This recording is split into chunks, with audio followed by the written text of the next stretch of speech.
पानी में ही तो है वो तेल की एक बूंद, लेकिन न पानी में डूबती है और न पानी का प्रभाव उस पर है तो पानी में ही। इस जीवन में रहते हुए भी जीवन में रहिए, दुनिया में रहिए, लेकिन दुनिया के होके मत रह जाइएगा, ये कहा उन्होंने। तो हम जब ये कहते हैं कि शिव को गुरु बनाकर आदमी भटक जाएगा या उसका लौकिक जीवन प्रभावित होगा, तो ये आचरण से उन्होंने सिखाया कि ऐसा नहीं होता है।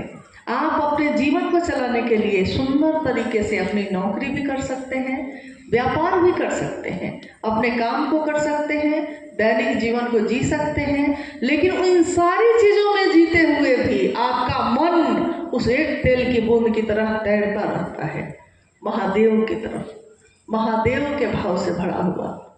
यह 3 सूत्र जो साहब के द्वारा निरूपित हुए, इन 3 सूत्रों का प्रभाव हमारे मन पे ऐसा होता है कि वो हमको हर संकीर्णता से बाहर निकाल देता है। सुबह से ये बात हो रही है, कल भी हम लोग आए, पूरा दुर्गापुर का क्षेत्र या पूरा पश्चिम वर्धमान ही कहिए गुरु कार्य से ओतप्रोत है, इसमें कोई शक नहीं। हम में से बैठे हुए आज यहाँ लगभग सभी लोग अच्छे मन से महादेव का काम कर रहे हैं, अधिकांश लोग अच्छे मन से कर रहे हैं।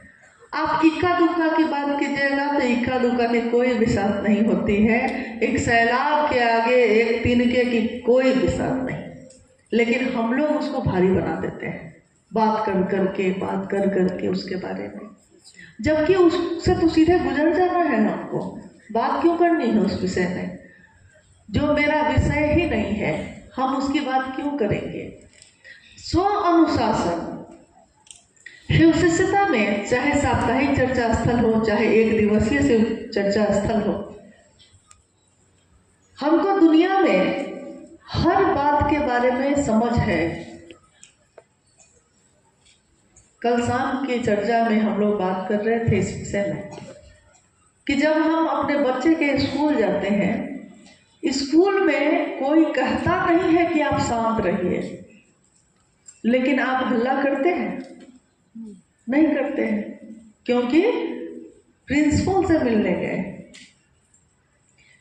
पूरे स्कूल में कुछ से कुछ हो रहा हो, आप किसी चीज से प्रभावित नहीं होते, आप खुद ही सीधे तरीके से बैठते हैं, खुद ही शांत रहते हैं, खुद ही अनुशासन में रहते हैं।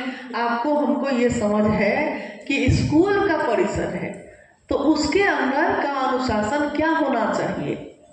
जब हम किसी हॉस्पिटल में जाते हैं, हॉस्पिटल में दिखाने गए हैं, डॉक्टर 2 घंटा 3 घंटा बाद आएगा, लेकिन हमको आपको ये समझ है कि हॉस्पिटल में लिखा हुआ है कि मोबाइल साइलेंट पे रखिए, तो आप मोबाइल साइलेंट पे रख लेते हैं, और आप अगर नहीं रखते हैं तो कोई आके कहता है कि सर आप अपने मोबाइल को साइलेंट कीजिए, मरीज है। हम तुरंत करते हैं, अरे भूल हो गई, सॉरी, माफ कीजिएगा, जबकि उससे कोई वास्ता नहीं है। स्व अनुशासन आ जाता है। शिव चर्चा स्थल,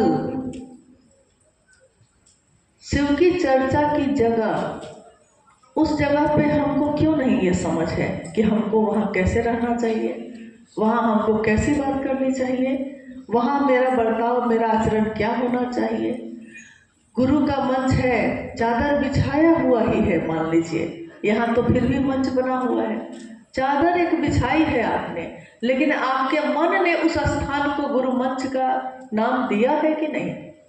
कोई माइक लेके बैठता है गुरु की बात करने के लिए, वो स्थल ही है गुरु की बात करने के लिए, यहाँ और किसी की बात नहीं हो सकती, यहाँ सिर्फ शिव की गुरु चर्चा हो सकती है। लेकिन हम ये अधिकार दे देते हैं बहुत लोगों को कि वो कुछ भी आके बोल सकता है।